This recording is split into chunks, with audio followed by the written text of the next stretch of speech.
Alléluia. C'est parfait. Super. On y est arrivé. C'est parti, c'est parti. Là, vous avez deux femmes très Ok, merci, ça marche. Bonne journée, bon courage. vraiment. Alors, ça y est, c'est bon. On a Vincent et Marc qui nous ont rejoints pour ce live métier. Vincent et Marc, comment allez-vous? Ça va et vous? Super. On est soulagés. Voilà, soulagés et on est ravis d'être avec vous aujourd'hui. Donc, comme on le disait à nos participants, nous allons faire un nouveau live métier autour de votre entreprise qui est Ruby Cuir. Donc, pour rappel, Marc Albert est donc responsable du service maintenance et Vincent est un apprenti aussi au sein du service. Alors, Marc Albert et Vincent, est-ce que vous pouvez nous parler de Ruby Cuir en quelques mots? Alors, en quelques mots, donc nous, on est une entreprise spécialisée dans la maroquinerie de luxe. Et en fait, on travaille le cuir principalement. On va faire des accessoires, en fait. On va faire des parties de sacs à main. Voilà, D'accord. pour les grandes marques de luxe. Donc, on est des sous-traitants, en fait.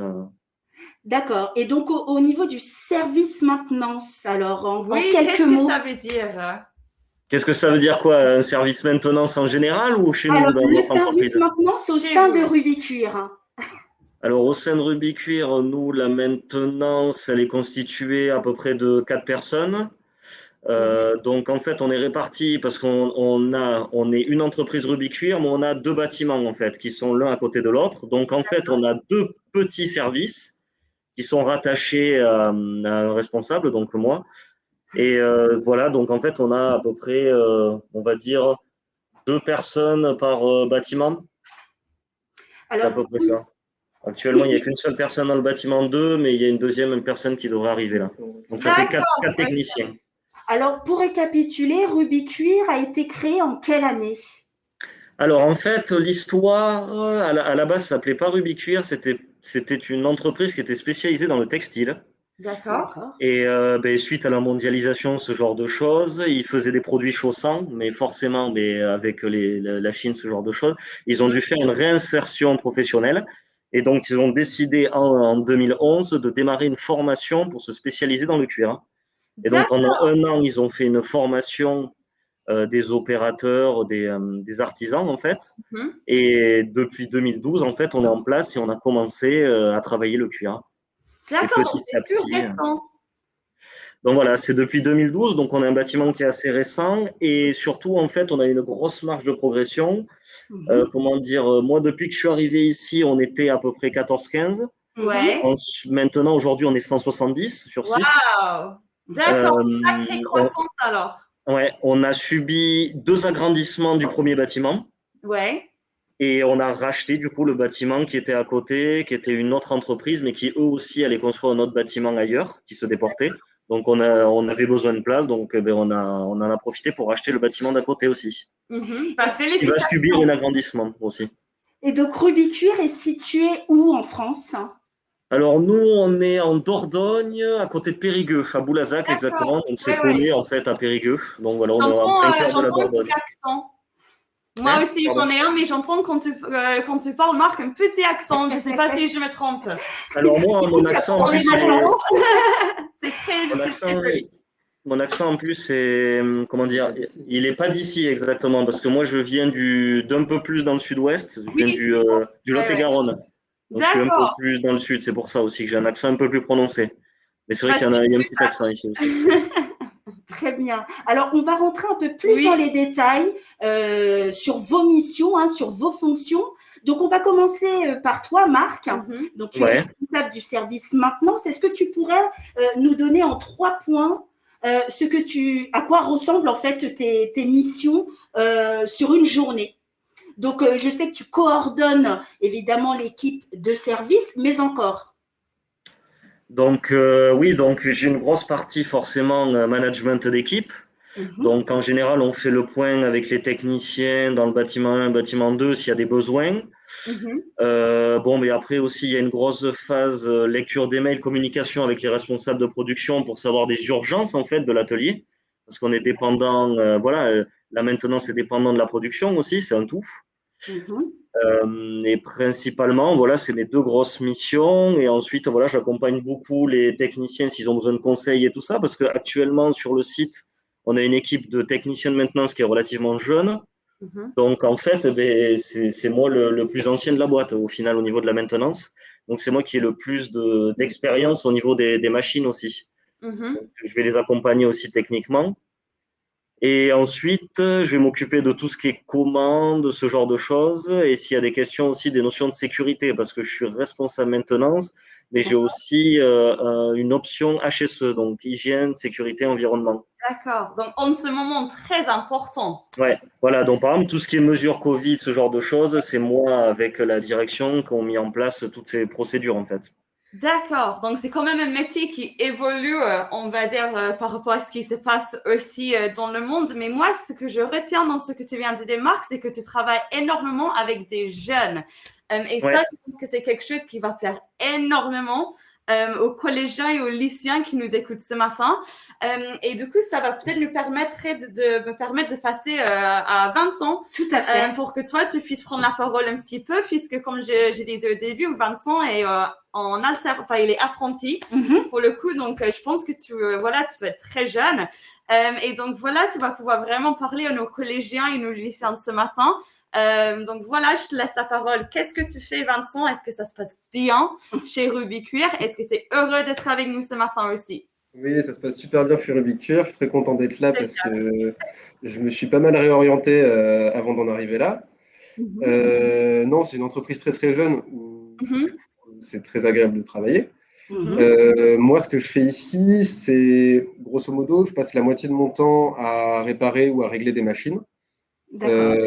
Et l'autre moitié de mon temps, je vais la consacrer plus à de l'amélioration, à de la conception pour améliorer que ce soit les procédés de production, les machines, les postes des opérateurs. Voilà, j'ai une petite partie de mon travail qui touche à ce qu'on appelle l'amélioration continue. Je sais Donc pas en si- fait, si je comprends bien, là, on voit hein, les participants, vous pouvez voir que Vincent, tu as mis une jolie petite image effectivement d'un prototype, hein, si je ne m'abuse. Ah oui, bon, oui, non, c'est un plan. Ça, c'est un plan mécanique. Vous n'avez Un pas la plan dernière version du mécanique. slide, mais c'est un plan. alors, Ouais, ouais. ouais, c'est ce qu'on appelle, c'est une vue éclatée, en fait. C'est une vue éclatée, en fait, des pièces mécaniques d'une machine.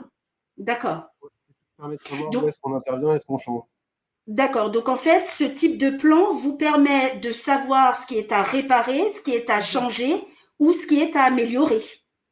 C'est ça. C'est un guide, voilà, c'est ce qui nous permet de comprendre comment la machine fonctionne.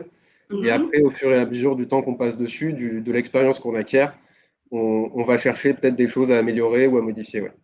Donc oui, effectivement, là, ça demande du coup beaucoup de patience, Mhm. de curiosité, puis surtout de l'esprit logique, comme tu le disais, tu l'as bien marqué d'ailleurs Mhm. sur la présentation. Donc, pour être dans un process d'amélioration continue, il faut évidemment pouvoir étudier chaque composant des outils que vous utilisez.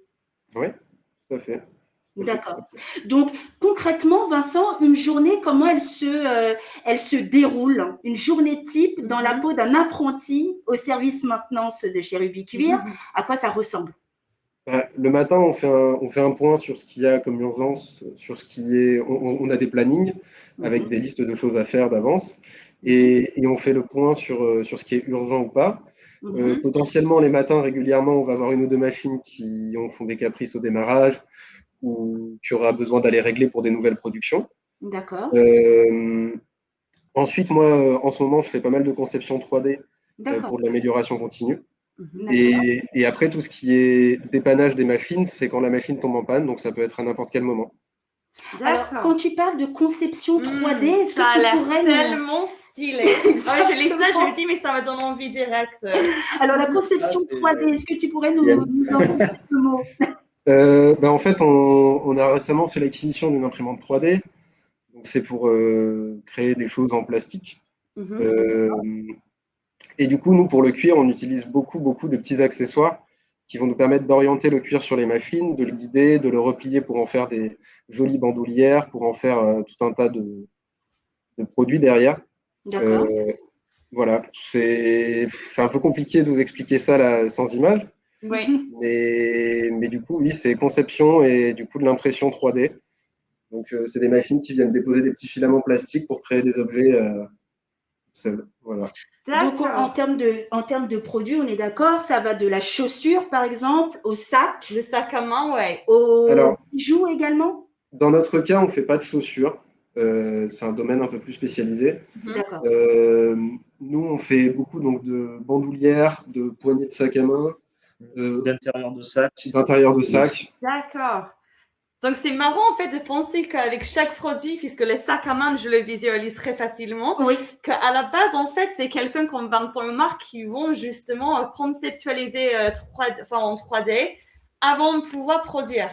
absolument. C'est quand même très intéressant de faire le cheminement et de vraiment comprendre la cycle de vie d'un produit. Alors Absolument. après, nous, on travaille pour Louis Vuitton, on travaille pour Cartier, on travaille pour Chanel. Ah On ne ouais! crée Ah, pas. des Non, belles mais marques. Ah oui! Donc, pour mon anniversaire, Marc et Vincent, il n'y a aucun problème. Non, après, nous, la conception 3D, c'est plus en fait des pièces mécaniques. D'accord. Après, nous, on a un bureau d'études en fait qui, eux, on va dire, développent plus la partie production. Nous, D'accord. c'est vraiment des pièces mécaniques en fait qu'on va c'est développer en ça. 3D. Nous, on ne dessine pas les sacs à main en 3D. Ça, c'est les marques de luxe qui nous contactent et qui ont déjà fait ce travail-là et qui nous demandent ce qu'elles veulent. Donc finalement, ce sont des journées types, mais les journées ne se ressemblent pas au sein de Rubik's Cube. Par Jamais. exemple, Jamais. Marc, à quoi ressemble une journée dans ta peau de responsable? Non, mais c'est pareil, c'est exactement pareil. C'est jamais la même chose. C'est pas un travail qui est monotone, la maintenance. Mhm. Puisqu'en fait, on est tributaire de nos machines et que, comme ils disent, il peut y avoir des caprices, mais on ne sait jamais sur quelle machine, on ne sait jamais sur quoi. Donc, c'est ça vraiment le gros intérêt de la maintenance, c'est que c'est très, très varié, très vaste. D'accord. Et en fait, on peut toucher un peu à tout. Donc, que ça soit de l'électricité, ça peut être une panne électrique, ça peut être mécanique, ça peut être de la programmation. Donc, en Mhm. fait, on ne sait jamais sur quoi on tombe, en fait. Et du coup, comment vous faites pour vous démarquer un petit peu de la concurrence? De la concurrence, c'est-à-dire? Eh bien, je pense qu'il y a d'autres entreprises qui font également de la Oui. maintenance et qui font le même type de produit que vous. Alors là, c'est pas forcément la même chose dans le sens où vous êtes au service maintenance. Donc, c'est vrai que c'est une question qui peut être un petit peu complexe pour y répondre. Mais il y a d'autres entreprises également qui agissent sur le même Complètement, domaine ouais. que vous. Mhm. Quelle est votre plus-value pour vous démarquer effectivement des autres entreprises? Alors, déjà, on a la qualité. Mhm. Oui, Ouais. On a un gros travail de qualité. Nos clients savent que s'ils travaillent chez Rubik's, en général, ils ont des pièces, des retours de pièces qui sont impeccables. Donc, on a fait un gros travail sur la qualité. d'accord. Ensuite, très souvent, en fait, on n'est pas vraiment, on peut pas parler de concurrence. Très On bien. est plus des collaborateurs en fait entre entreprises. On travaille ensemble Oui. parce qu'en fait, par exemple, on va s'aider. Voilà, il n'y a pas vraiment une notion de concurrence dans ce secteur d'activité en tout Il y a cas. assez de travail C'est pour tout le monde. on s'entraide. Oui. On est plus dans l'entraide. On peut appeler une autre entreprise en fait de maroquinerie pour leur demander des conseils. Mhm. Il n'y a pas de souci à ce niveau-là en fait. Il n'y a pas vraiment de cette notion de concurrence. On est plus des confrères en fait. D'accord. Ben ça, franchement, ça fait vraiment plaisir de l'entendre, puisque c'est vrai, quand on pense à que ça soit Chanel, Cartier, enfin, toutes ces grandes marques de luxe, je pense que rapidement, on pense à la concurrence, justement. Alors que là, ce que vous dites, Marc et Vincent, c'est que justement, dans tout ce qui est la phase production, conception, etc., bah, du coup, vous vous appuyez les uns sur les autres pour justement faire ce travail de qualité dont vous parlez. Et puis, Oui, j'imagine aussi que l'histoire de Ruby Cuir, qui est quand même, bon, là, ça fait pas très longtemps que vous travaillez dans le cuir, mais l'entreprise en elle-même existe depuis très longtemps, si j'ai bien compris. Vous avez une riche histoire. Donc, est-ce que du coup, ça joue aussi dans tout ce qui est qualité chez vous? Oui, c'est après. De toute façon, Ruby a toujours travaillé dans la qualité, mais comment dire, quand on était sur des produits chaussants, textiles, ce genre de choses, c'est pas du tout c'est pas du tout la même qualité en fait. On est plus sur de la productivité, donc on va plus aller vite. Sur tout ce qui est D'accord. textile, on va chercher plus de vitesse, Mhm. toujours avec forcément de la qualité. Que là, dans la maroquinerie, on est vraiment plus dans l'artisanat, en fait, beaucoup moins dans l'industrie. On va vraiment chercher, pas forcément la performance, mais vraiment la partie qualité. Parce que, voilà, forcément, c'est les marques de luxe, ben, elles ont la qualité qui est derrière. Donc, forcément, nous, on est obligé de faire le moindre défaut possible, enfin, même zéro, oui, c'est Ouais, ça. c'est Parce c'est que zéro le défaut, moindre ouais. défaut, en fait, ça nous fait des retours. Donc, D'accord. Absolument. Est-ce qu'il y a quand même de la pression du coup avec ce travail? Est-ce que vous le ressentez un petit peu au quotidien ou ça va? Ça dépend des moments. Quand il y a ouais. tout qui tombe en panne en même temps, Oui. Ben, surtout que ça dépend, effectivement, il y a les urgences qui peuvent Oui, arriver. Hein. tout à Parfois, ça fait. peut. Est-ce qu'il y a peut-être des périodes où il y a des urgences Oui. qui sont plus ou moins marquées? Alors, nous, enfin, déjà, nous, l'entreprise Rubicuir, au niveau ambiance, ce genre de choses, Mhm. la direction a fait un choix, c'est d'essayer de conserver un maximum l'esprit familial qu'il avait au départ. Absolument. C'est plus compliqué forcément maintenant qu'on est 170, mais on a quand même un esprit d'équipe et d'unité qui fait qu'on essaye d'avoir le moins de stress possible, quoi. Et après, au niveau de la maintenance, oui, forcément, quand il n'y a pas trop d'urgence, il n'y a pas trop de voilà. stress. Mais par contre, ouais, si un jour il y a beaucoup de choses qui tombent en panne en même temps, forcément, ça va générer un stress supplémentaire. Après, ça, on n'y peut rien, quoi. Ah, Oui. Ça, c'est les aléas du métier. le métier. Oui. Donc, Malheureusement, ouais. si je récapitule, vous êtes 170 employés actuellement au sein de À peu près, ouais. Ouais. 170. Il y a combien de pôles qui existent chez Rubicuir? Donc, il y a le service maintenance, il y a le service, Alors, on a le service de maintenance, le bureau d'études. le bureau Ouais. d'études, qui va se charger Ensuite, pardon, qui va excusez-moi. se charger de. Le bureau d'études, en fait, ils sont dans l'industrialisation, ce qu'on appelle. Donc, Très eux, ils vont, en fait, nous, on ne fait pas vraiment de conception. En fait, nos clients nous envoient des pièces à fabriquer. Donc, ils nous envoient un prototype que eux ont déjà conçu. bien. Et en fait, le BE va décortiquer cette pièce et en fait, faire en sorte que nous, on puisse le monter sur nos lignes. Donc, des fois, il faut faire de l'investissement en machine.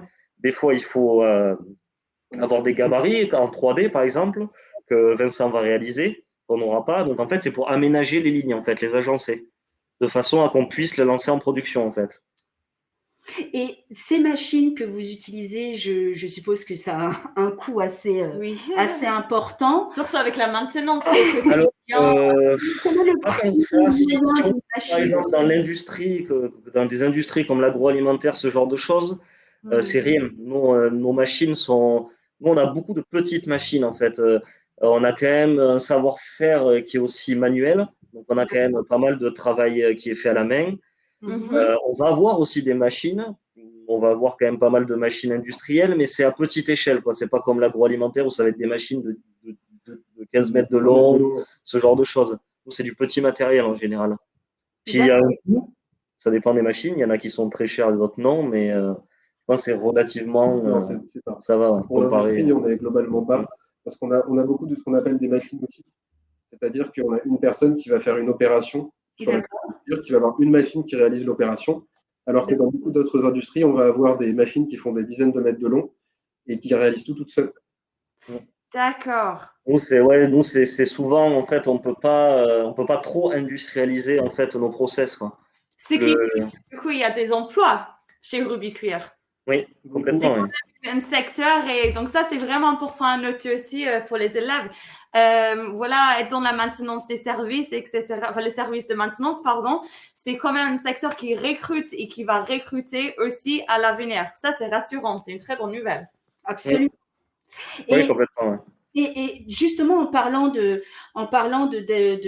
d'embauche Ouais. et effectivement, c'est un secteur effectivement qui va recruter et qui recrute énormément de personnes. On sera intéressé de savoir un petit peu votre parcours. Oui. Donc, votre parcours d'études, Tu Marc. veux commencer, Vincent? Non, je commence. Ok. Alors, moi, mon parcours d'études, donc j'ai commencé avec un bac électrotech. D'accord. Parce que, ben, on va dire au collège, j'étais pas forcément un très très bon élève. Donc en fait, ils m'ont mis en bac pro électrotech, qui au final ben, s'est avéré un bac professionnel intéressant. Ouais. D'accord. Donc, il faut savoir que le bac professionnel électrotechnique, c'est un des bacs pro en plus les plus durs qui est, Alors, parce qu'il y a une grosse notion scientifique et électrique. d'accord. Ça Donc, existe toujours. quand je suis arrivé là, j'ai eu un peu de mal, mais c'est passé, je l'ai eu, j'ai eu mon bac. Bravo.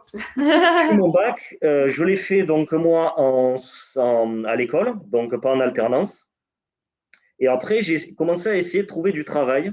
Donc, j'ai cherché. Le problème, en fait, c'est qu'en sortie de bac, même les travails les plus simples, ils demandaient 1 à 2 ans d'expérience. Donc, c'était compliqué. Donc, j'arrivais pas à trouver du boulot. Donc, j'ai dit, ben, tant pis, je vais essayer de m'orienter vers une nouvelle formation. Donc, je suis arrivé au CFAI, donc au CFAI qui m'a proposé un bac pro en 1 an, du coup, vu que j'avais déjà un bac, D'accord. maintenance des systèmes industriels en alternance, où en fait j'ai trouvé Rubikcuir.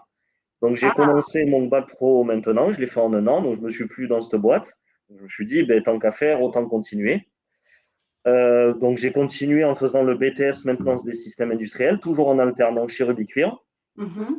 Et je me suis dit, ben, ça a fonctionné bien, pourquoi pas continuer encore une année de plus. Donc c'est comme ça que j'ai fait ma licence pro à l'IUT de Lyon. J'ai fait une licence pro d'1 an, maintenance des systèmes industriels. Alors, et je crois que Vincent aussi ouais. a plus ou moins un parcours similaire.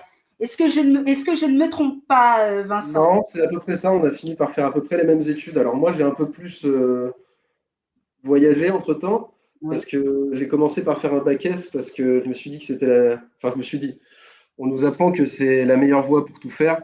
Sauf que bah, sorti d'un bac S, on fait pas grand-chose avec un bac S. J'ai fait une première année d'IUT, ça m'a pas beaucoup plu. D'accord. C'était très technique. Du coup, j'ai travaillé, j'ai un peu erré, cherché ce que je voulais. Et j'ai fini par découvrir comme marque le bac pro MEI.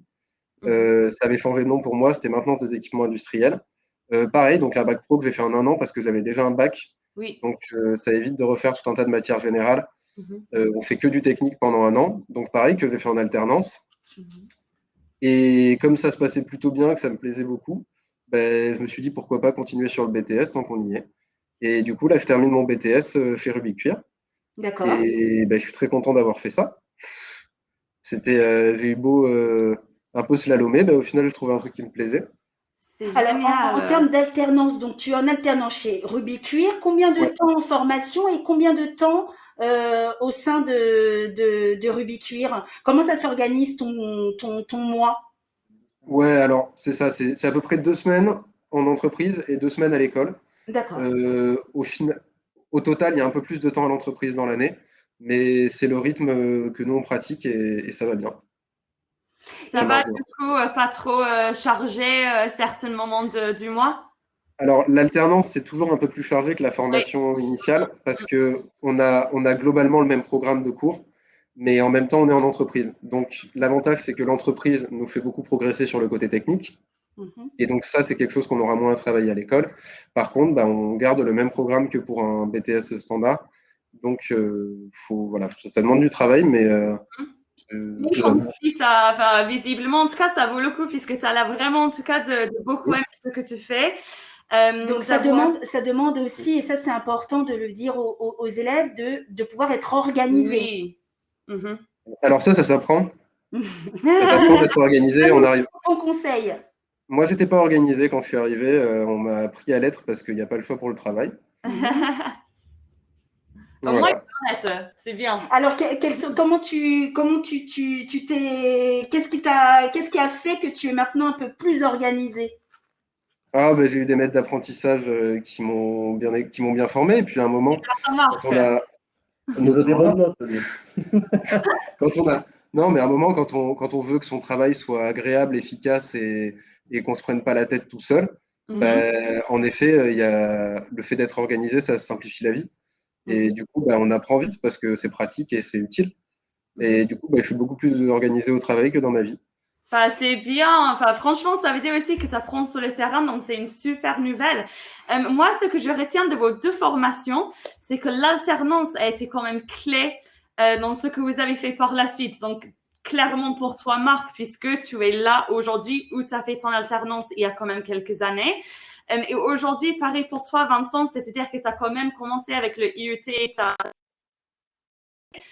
Et là, aujourd'hui, tu es quand même dans un environnement qui te permet d'apprendre des nouvelles choses, d'être challengé et d'être active au quotidien. Donc, c'est vraiment, je pense qu'on a de la chance d'avoir les deux aujourd'hui pour parler, pour mettre en avant les alternances. Et du coup, par rapport aux deux parcours qui sont similaires, mais un peu différents, Vincent, on voit que toi, en fait, sa formation, elle s'appuie beaucoup plus sur l'écologie, ce qui n'a pas forcément été le cas pour Marc quand il était en formation. Donc, Vincent, quelle est l'importance en fait de l'écologie dans tes études aujourd'hui? Est-ce que c'est important pour toi aussi? Alors moi, c'est important pour moi personnellement, mais le fait est que je suis passé par un lycée agricole pour faire mon bac S, et que là-bas, les options sont très tournées écologie et biologie. Et aujourd'hui, dans l'industrie, c'est quelque chose qui prend de plus en plus de place, aussi bien dans les matériaux que dans les process qu'on utilise, dans les produits. On s'oriente vers des produits beaucoup moins dangereux pour l'environnement. Mais ça, c'est quelque chose qui, de toute façon, se fait qu'on en ait les convictions ou pas. Aujourd'hui, il y a des normes, il y a des choses qui font que, de toute façon, l'écologie, ça vient au centre. Enfin, au centre, ça devient une partie de notre travail. Parce que les déchets, ça coûte cher. Parce que les produits toxiques, ça peut nous causer des problèmes à long terme. Donc aujourd'hui, de toute façon, l'industrie prend un virage beaucoup plus écologique naturellement. C'est même pas besoin que nous, on en ait des convictions personnelles. D'accord. En tout cas, c'est une bonne signe, les choses bougent. Tout à fait. Et il commence à y avoir des petites questions au niveau des élèves, et dont une. Et vous allez qui revient à chaque fois. Qui revient très régulièrement. Et c'est autour de la rémunération, votre salaire. Donc, en tant qu'apprenti, Vincent, est-ce que tu pourrais nous donner une tranche de salaire? Alors, les apprentis, de toute façon, on a des salaires qui sont faits sur des grilles, c'est-à-dire que ça dépend de notre âge et de notre niveau de formation. Ceci dit, ça se négocie. Moi, je suis assez âgé pour être en haut des grilles, donc je touche grosso modo un SMIC. D'accord. Je touche un SMIC pour mon alternance, et du coup, c'est super. À peu près ce qui représente par 1205, autour de 1250 €. Ouais, très bien. Et ça, tu l'as négocié du coup. Donc, même toi, tu dis, c'est très intéressant. Et il y a des grilles, il y a quand même des salaires fixes, mais on peut quand même négocier. Oui. Et Marc, même question, est-ce que je pourrais te poser la question de ta rémunération? Ou en tout cas, une fourchette. Ou une fourchette. Rémunération actuelle? Bah oui, en tant que responsable des services maintenance, actuellement. Alors, on peut, effectivement, c'est intéressant de savoir le salaire d'un débutant, hein, et puis après quelques années, effectivement, de voir l'évolution au niveau rémunération. Ah oui, moi, ça ne me dérange pas trop pour les salaires. Il n'y a pas de souci. Non, là, alors, pour répondre, ouais, c'est aux alentours des 2000 €. 2000 €, à peu près aux alentours. Très bien. Ok. Alors, moi, j'avais juste une question parce que j'ai mis la rémunération parce qu'on avait des questions qui commençaient à apparaître, mais dans le bac général de Vincent, quelque chose d'assez intéressant. Donc, tu as fait un bac S avec une option écologie, agronomie et territoire. C'est ça? Ouais, alors, tous les bacs S ont des options. D'accord. Ça n'existe pas sans option, le bac S. La plupart des bacs S ont des options sciences et vie de la terre ou physique-chimie. Et moi, je vous dis, je passais par un lycée agricole et là-bas, leur seule option, c'est écologie, agronomie, territoire. Ça veut dire qu'on fait un peu plus de biologie et on a quelques cours, enfin, on a une partie du temps qui est consacrée à des études autour de l'agriculture. Mais ça reste un bac S pour le reste tout à fait standard. D'accord. Donc, les matières scientifiques avec une appétence pour la biologie et l'agronomie. Très bien. On a une question qui vient juste d'éclater là sur l'écran. Je pense que c'est quand même une question très importante maintenant qu'on a abordé le sujet des salaires. Est-ce que ce métier vous plaît, Vincent et Marc? Ouf. Alors, oui, et juste pour revenir avant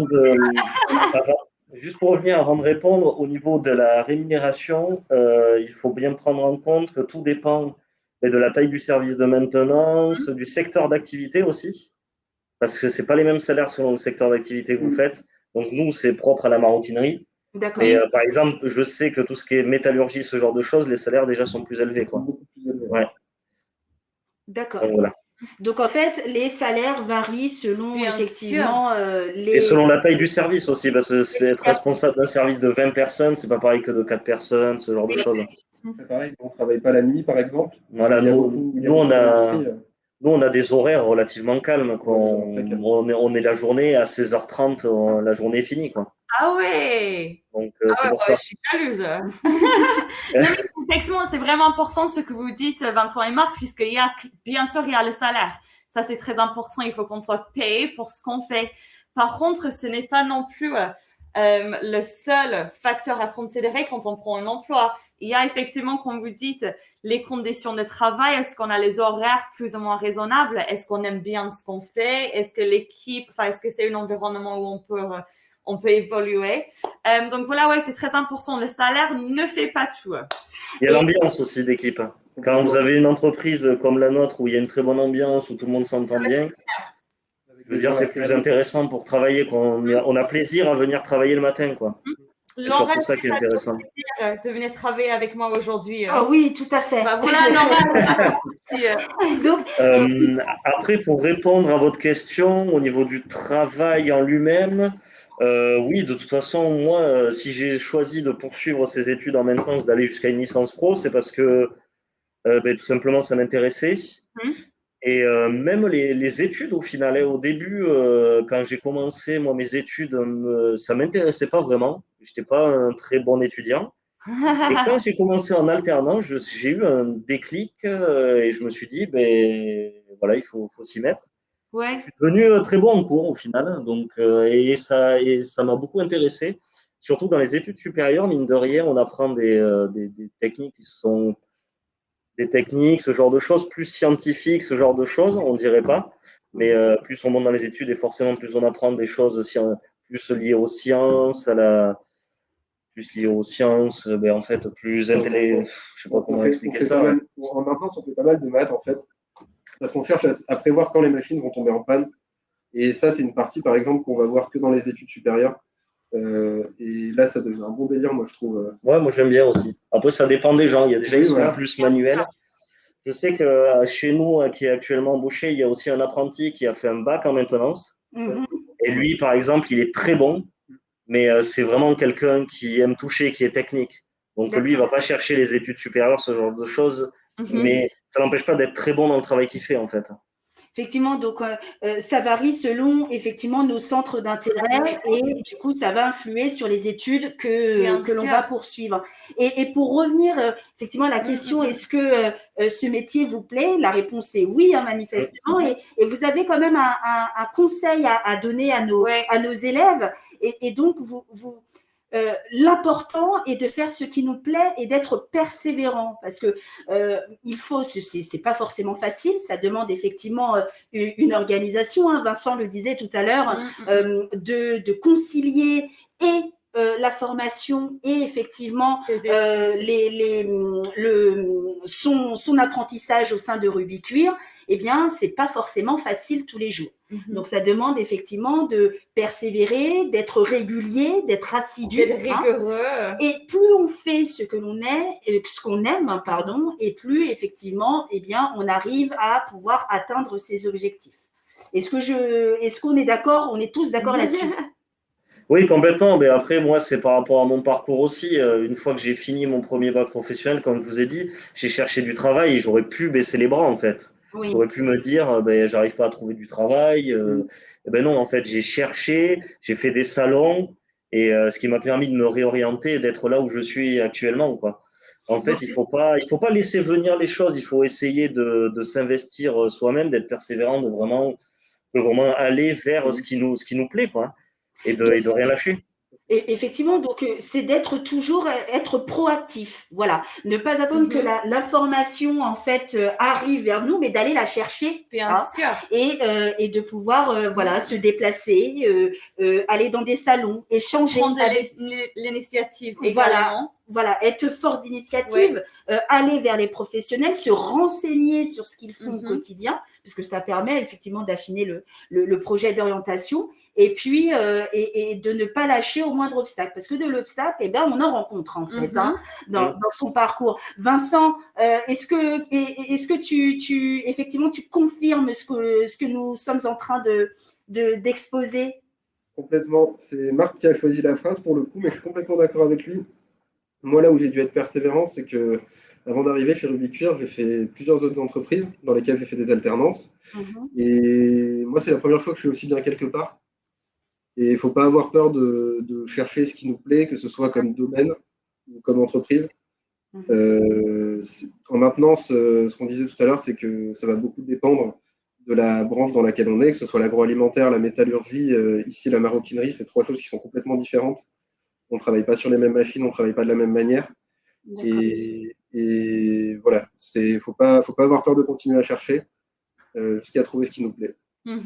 Très bien. Super. Et on a une question, c'est Chloé, Alison. Donc, bonjour Chloé, merci d'être là. Et là, du coup, vous qu'on parlait un peu qu'est-ce qu'il faut en fait pour aller chercher, pour ne pas baisser les bras, pour persévérer, etc. Là, du coup, cette question suit assez naturellement. Donc, Chloé veut savoir quelles sont les compétences à avoir pour faire votre métier. La maintenance? Oula. Oui. Les compétences en particulier? Oui. Déjà, il faut avoir l'esprit un peu, je dirais, mécanique, parce que de notre travail, l'esprit logique et mécanique, parce que forcément, on va faire tout ce qui est montage, démontage de pièces mécaniques, pas mal de logique aussi, parce que tout ce qui est l'électricité, c'est pas forcément évident pour tout le monde. Suivre des schémas électriques, ce genre de choses, comprendre pourquoi électriquement la machine est en panne. C'est pas évident quand on a des grosses armoires et qu'il y a des fils partout. Tu parles de trouver comment la machine est en panne. Moi, je pense qu'il faut aiguiser un peu son sens de la déduction à un moment. Il faut travailler là-dessus. On a tout un tas de données, il faut trouver d'où vient le problème. Après, les compétences, c'est tellement, on fait tellement de choses dans notre métier, c'est tellement varié. On fait aussi bien de l'électricité, de la mécanique, de l'informatique, de l'hydraulique, du pneumatique. C'est très très varié. Donc la compétence, ça va aussi d'arriver à se diversifier et s'intéresser à plein de choses. Oui, donc être ouvert d'esprit. Être ouvert d'esprit. Être agile. Être agile et être polyvalent. Ouais, parce qu'en fait, si vous voulez, quand vous arrivez sur une machine qui est en panne, elle ne va pas vous donner la solution, quoi. Il faudra chercher par vous-même pourquoi elle ne fonctionne pas, quoi. La chercher. C'est ça tout l'intérêt, justement, du métier. Et là, du coup, on a Théonie qui a une super question. Enfin, moi, je trouve que cette question, elle est vraiment intéressante, qui nous demande donc déjà bonjour et bienvenue Théonie. Est-ce qu'il y a des équivalents à la maintenance dans les entreprises qui n'ont pas de machine? De la maintenance en machine? Il y a de la maintenance bâtiment. Machine, du coup. C'est pas le même métier. Ce serait quoi l'équivalent, le poste équivalent? L'équivalent de maintenance, mais sans machine. Le service informatique, votre helpdesk. Celui qui vient vous aider là quand vous n'arrivez pas à ouvrir votre session. Oui. Ça pourrait être ça l'équivalent. Oui, parce qu'il y a de la maintenance informatique aussi. Oui, bien sûr. Pour les gros sites, oui, les informaticiens font de la maintenance au final, mais informatique. Bon, c'est pas du tout la même branche de métier, c'est des études complètement différentes. Ça, on est bien d'accord. Après, il y a quand même quelques similitudes du fait que nous, on travaille sur des automates de piqûre, des commandes numériques. Donc forcément, des commandes numériques, et ce sont des ordinateurs. Hein. Donc, elle va intervenir aussi sur des ordinateurs, en fait, mais qui sont rattachés à des machines. Après, qu'est-ce qui se rapproche? Il y a aussi tout ce qui est maintenance bâtiment. J'ai un ami qui est au pôle de formation à Thiviers, qui est technicien de maintenance là-bas. Donc, lui, il est rattaché, je crois, à tout ce qui est peinture, ce genre de choses. En fait, il est dans le bâtiment, donc lui, il va faire changement de néon, les peintures, ce genre de choses. C'est de la maintenance qui est beaucoup plus basique, mais c'est de la maintenance aussi. D'accord, c'est intéressant. Et après, qu'est-ce qui se rapproche? Après, sans parler de maintenance, il y a aussi dans les grosses entreprises une autre branche de formation qui s'appelle PLP, donc pilote de ligne de production. Je ne sais pas si ça n'a pas changé depuis. Non, c'est pour ça. C'est toujours ça. Donc, les pilotes de ligne de production, en fait, ils vont faire une partie de la maintenance, mais ils vont être plus aussi sur les machines en tant qu'opérateurs. Ils vont faire un mélange des deux, en fait. C'est ça. Ils vont entretenir leurs machines et faire de la production. Donc ça, D'accord. c'est entre les opérateurs et la maintenance, en fait. Ils font les deux. Donc, en fait, Le réglage, en fait. si on devait résumer les avantages et les inconvénients, entre guillemets, du métier, et vous allez me compléter s'il manque des informations, mais l'avantage de ce que j'ai compris, c'est la polyvalence de ce métier. Donc, vous faites très bien de l'informatique, comme tu le disais, Vincent, il y a de la maintenance, ça demande de faire appel à un certain nombre, effectivement, de compétences, et un travail qui se fait en synergie. Donc ça, c'est des avantages. Et puis, des avantages, c'est peut-être l'aspect urgence à traiter avec les machines, hein, ça ne prévient pas. Hein. Et puis, les machines, il faut aller chercher le problème. Hein. Et donc, parfois, ça peut être assez fastidieux, frustrant, des fois, de ne pas pouvoir résoudre le problème. Est-ce que vous pouvez compléter en 2 mots avantages et inconvénients du métier? Et alors, juste pour aussi compléter ce qu'on ne vous a pas dit, c'est que la maintenance, ça va d'un bac professionnel à, vous pouvez aller en école d'ingénieur jusqu'en bac plus 5. Parce qu'en fait, vous avez des ingénieurs en maintenance, parce que tout simplement, dans les grosses entreprises, vous avez des bureaux d'études de maintenance, en fait, où ils font carrément de la conception, de l'amélioration de machines, ce genre de choses. Donc ça, faut pas oublier que, en fait, il y a aussi des ingénieurs en maintenance. D'accord. Donc c'est vraiment très vaste. Hein. Vous avez des méthodes en maintenance, vous avez de la méthode, il y a des bureaux d'études, c'est vraiment très vaste. Hein. Et c'est un métier, maintenance, il y en a partout. Ouais. Dans toutes les usines, vous avez de la maintenance. Ça, c'est le plus gros avantage de notre métier, c'est que vous pouvez travailler où vous voulez. Dans n'importe quel département, vous trouverez du travail. Il y a énormément de postes à pourvoir partout. C'est très recherché, la maintenance. Ouais. Ça, c'est super. Ça, c'est rassurant. Donc, effectivement. Parce que, comme on dit, des machines, il y en a à peu près dans toutes les industries. Donc, qui dit machine, dit maintenance. Donc, forcément, vous avez des services de maintenance un peu partout. Tout à fait. Et justement, je pense que pour les 2 dernières minutes qui nous restent, mine de rien, c'est le temps file. Hein. On ne le voit pas passer et ça, c'est plaisant. Ça veut dire que ça, c'est une bonne nouvelle. C'est fluide. Mais est-ce qu'il n'y aurait pas des idées un peu préconçues sur votre métier? Apparemment, ce ne serait pas trop écologique. Ça, tout à l'heure, on en a parlé. Hein. Donc, vous faites un qualité. Alors, est-ce que c'est au niveau de la maintenance ou plutôt de la maroquinerie? Alors là, c'est plus au niveau peut-être de la maroquinerie, je dirais. Mais à un moment donné, certains disent que les techniciens de maintenance sont tous des feignants. Ça peut arriver malheureusement sur certains. De ce que nous ont transmis. Ce n'est pas Laura ni moi qui font ça, absolument. Alors pour vous rassurer, nous c'est pas le cas. Hein. Nous, on a bien assez de travail. On n'a pas le temps de se tourner les pouces. Après la maintenance, c'est quand même quelque chose que forcément il y a par exemple des opérateurs qui vont eux travailler à la chaîne toute la journée. C'est possible qu'ils voient, par exemple, un technicien de maintenance qui va avoir un petit moment, on va dire, de calme. C'est pas qu'il fait rien, en fait. C'est que forcément, s'il n'y a pas une urgence à la minute, que la machine n'est pas en panne, forcément, en fait, le rythme de travail n'est pas forcément le même. Il n'est pas linéaire. Et si vous voulez, quand on a la tête dans le guidon sur une machine pendant 3 heures pour la réparer, des fois, on a besoin de se prendre 5 minutes de calme, en fait, de pause, pour poser un peu le cerveau, quoi. Et Vincent, justement, dans le cadre de ton apprentissage, est-ce qu'il n'y a pas justement des clichés autour de l'apprentissage? Quoi, ce serait autour de l'apprentissage, pas trop. Le plus gros cliché qu'on peut rencontrer, c'est quand on va vous dire qu'un bac pro, c'est pour un élève qui n'est pas bon à l'école. Je ne peux pas parler pour tous les bacs pro. Ce qui est sûr, c'est que pour ce qui est électrotechnique et maintenance, c'est pas vrai. Il faut quand même un niveau scolaire à un moment. Il y a, par exemple, l'électricité, il faut arriver à faire un peu de maths. Bien sûr. Même la mécanique, quand on calcule des résistances de matériaux, ce genre de choses, il faut un certain niveau derrière, qui n'est pas faramineux, mais il faut quand même suivre un peu. Et justement, il y a parfois des croyances dans ce type de service, comme quoi la machine à café est la seule machine qui n'est jamais en panne. Pourtant, chez nous, elle est en panne. Ça peut arriver, c'est pas nous qui faisons la maintenance en plus de.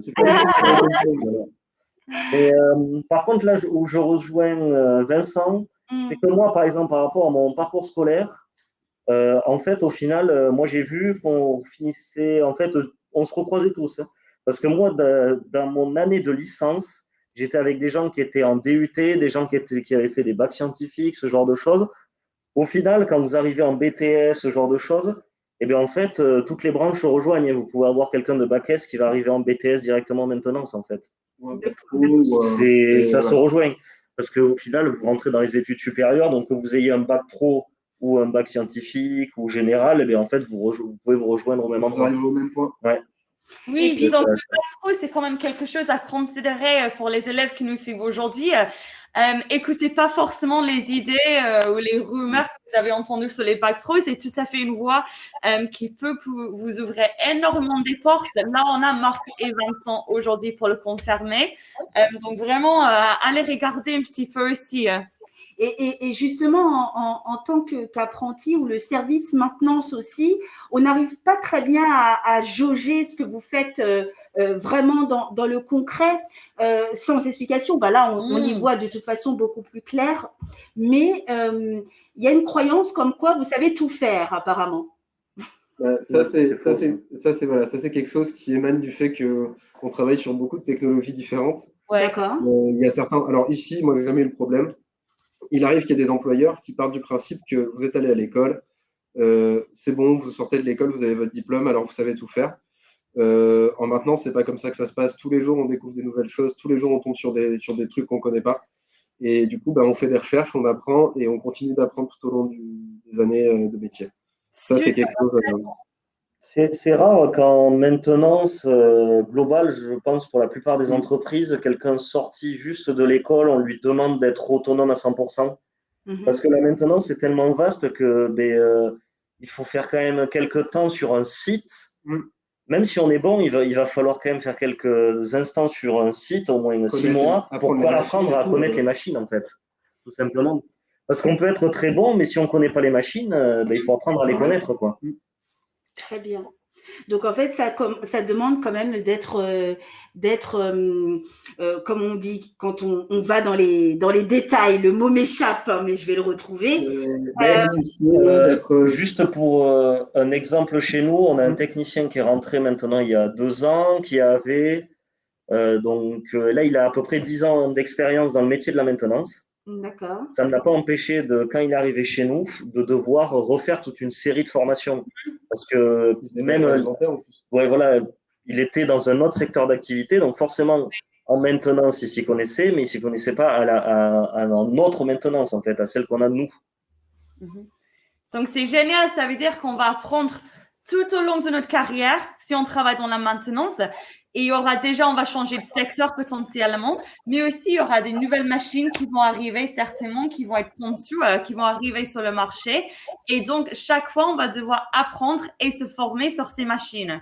Franchement, moi, j'ai envie, je ne sais pas toi, Laura, mais moi, j'ai très envie maintenant de bosser dans la maintenance. En tout cas, j'aimerais bien faire un essai chez Rubicuir. Est-ce qu'on peut venir chez vous demain matin? Ça ne vous dérange pas? Pas de problème. C'est gentil. Je pense qu'on va. Alors, ici nous, on va rester. Nous, on va rester. On va vous remercier, Marc et Vincent, pour ce petit temps de partage. Ce fut un plaisir pour nous deux. Nous de même. Nous espérons qu'il en soit de même pour vous. Il y avait quelques dernières petites questions, mais on aura l'occasion de pouvoir y répondre juste après. Je vais vous souhaiter du coup une bonne journée. Une très agréable lundi, une très belle semaine. Encore merci pour le temps que vous nous avez accordé ce matin. C'était vraiment sympa d'échanger avec vous. J'espère que les élèves sont contents également, mais je pense que c'est le cas. Très bien. Eh bien, je vous souhaite une très bonne journée. Merci à vous. Merci, vous aussi. Au revoir. Bye. Bye. Super. C'était super intéressant. Hein? Ah oui. Vraiment. Et oui. C'est sympa d'avoir les deux générations, en fait. Le responsable qui a démarré sa carrière là-bas et là, du coup, le jeune apprenti sa carrière. Alors, on va lancer une petite minute de musique et puis on va effectivement travailler le journal de bord. Est-ce que au niveau de la technique, c'est tout bon? on va pouvoir enchaîner sur notre prochain temps.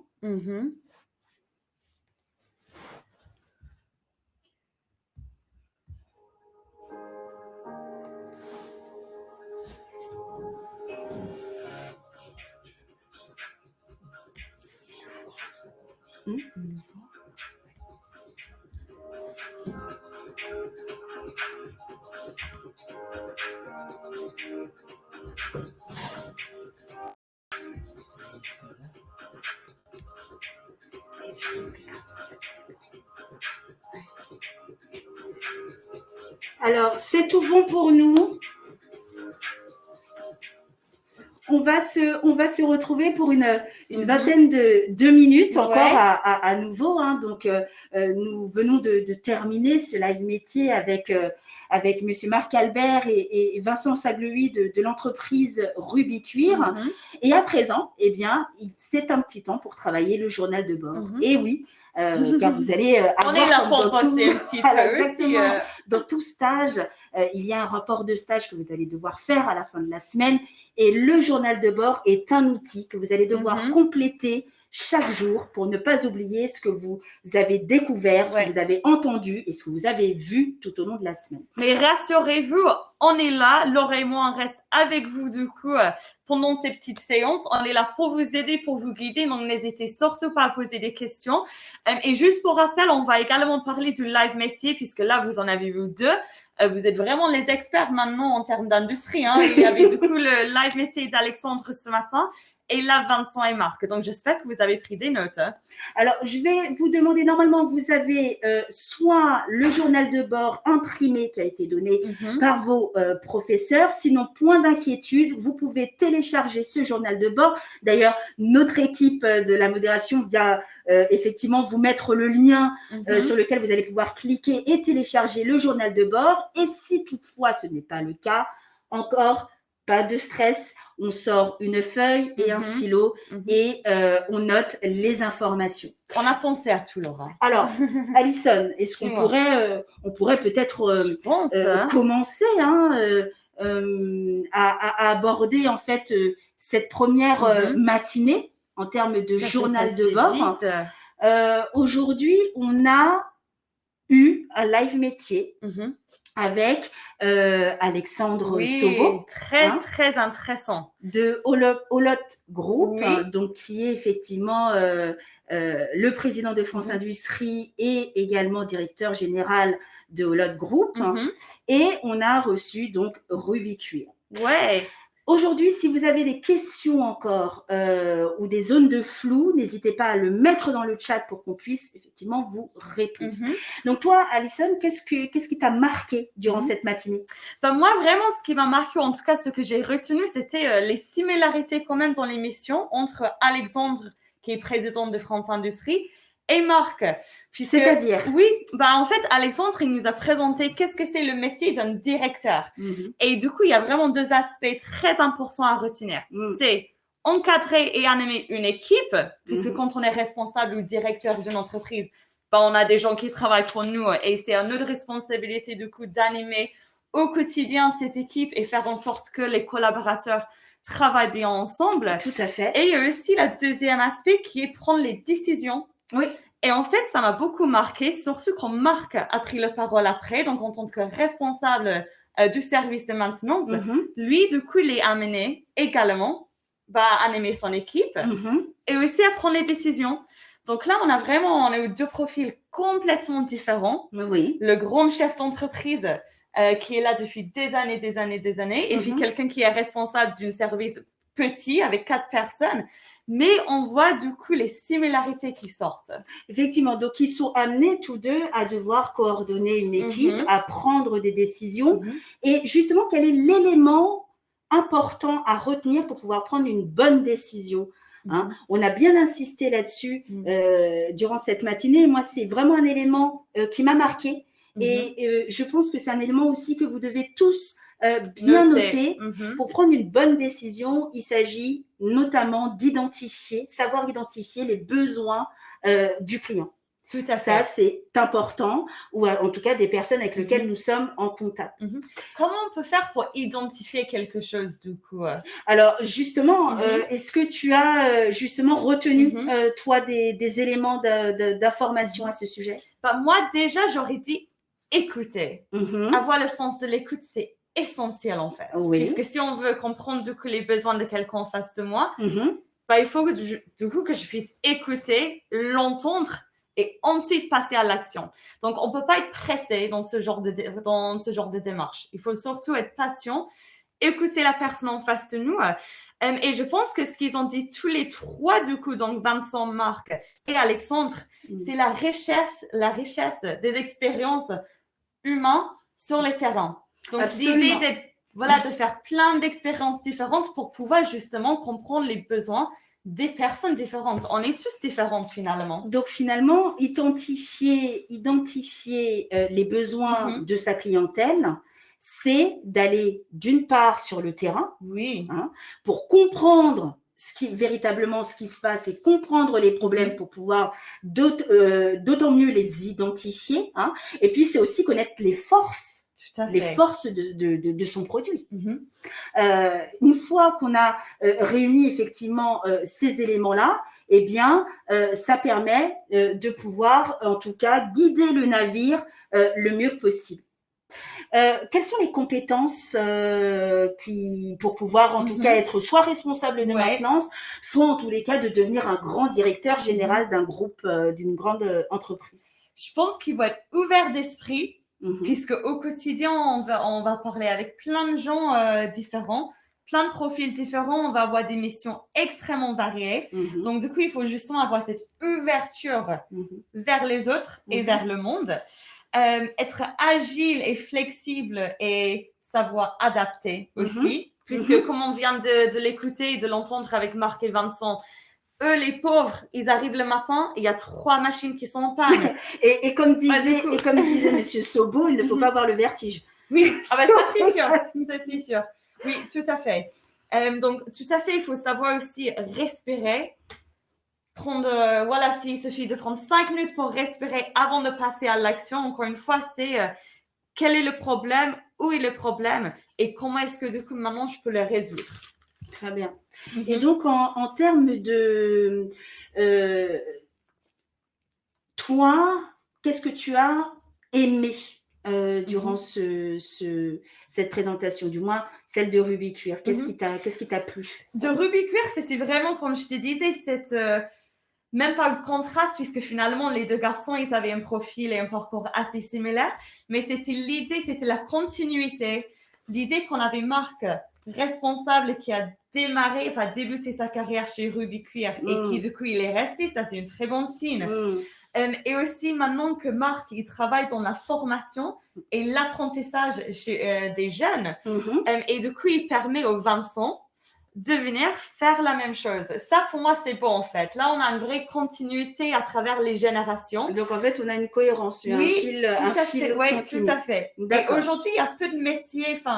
On voit avec chaque génération qu'il y a de nouveaux métiers qui arrivent. Et du coup, souvent, on fait une petite rupture avec la génération précédente.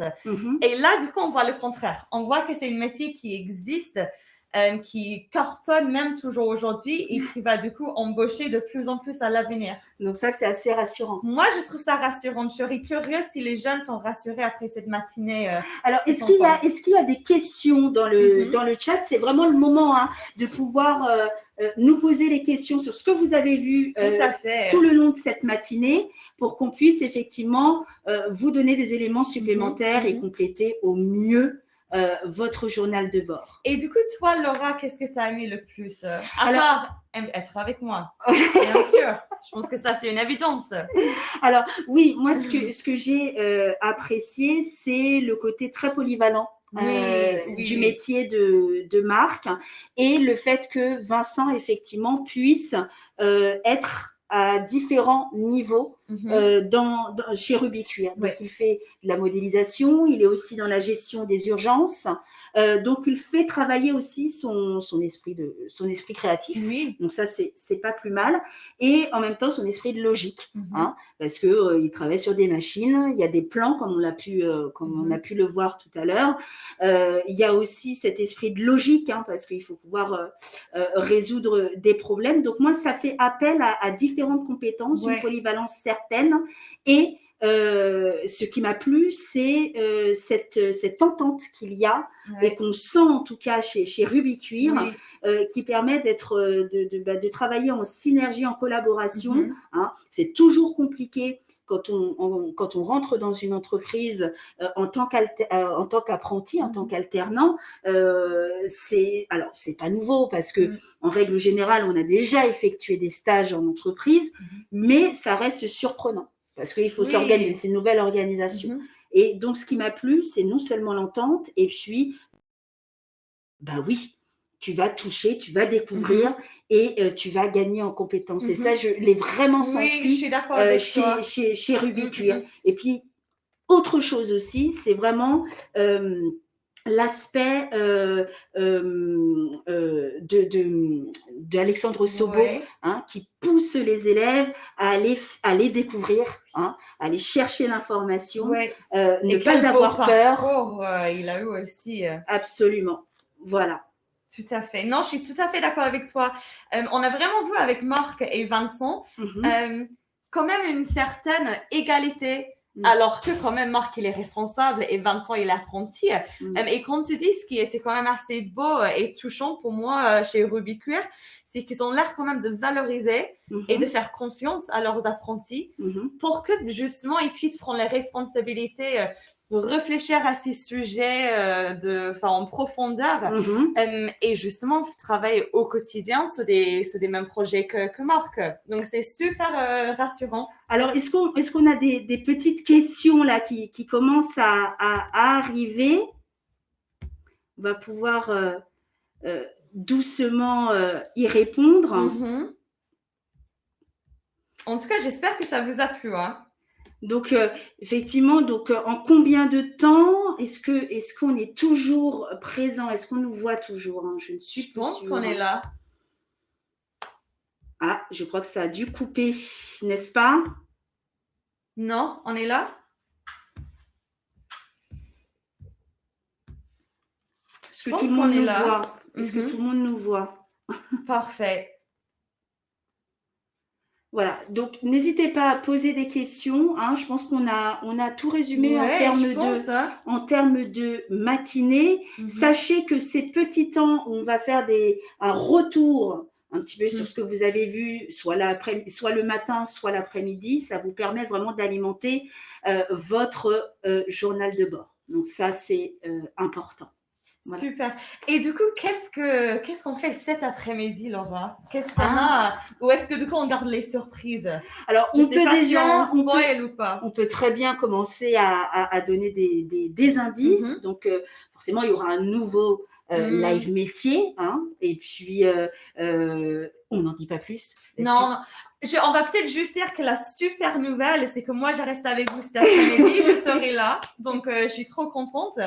Et on va faire notre premier atelier de la semaine autour de l'entreprise. Hein, on va rentrer un petit peu plus dans les détails. On va grappiller, on va voir un petit peu comment ça s'organise de l'intérieur. La vie en entreprise, voilà. Alors, est-ce qu'il y a une dernière question? Alors, il y a déjà une phrase à propos de Vincent.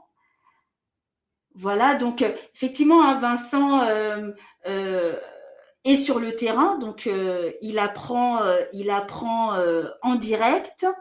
Et oui, effectivement, ça peut déboucher sur une embauche par la suite. Oui, on va tous croiser les doigts. Hein. Tout le monde croise les doigts pour Vincent. Je pense qu'il va rester en contact avec nous de toute façon, donc il nous dira à la fin de son apprentissage. Tout à fait. Et nous, par la suite, on vous tiendra au courant. Tout à fait. Donc, si vous avez besoin effectivement d'avoir d'autres informations sur Rubikcuir, pour certains qui souhaiteraient peut-être faire aussi un stage, c'est des choses effectivement qu'on qu'on pourrait envisager en tous les cas. Donc, n'hésitez pas à nous faire savoir et puis nous prendrons les choses en main par la suite.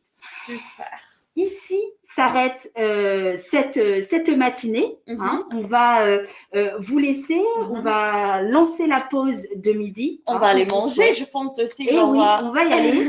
Et on vous souhaite un bon appétit. Oui. Et on se retrouve à 14h pour notre atelier. Trop hâte. Bon appétit tout le monde et à tout à l'heure. Merci. Merci à vous.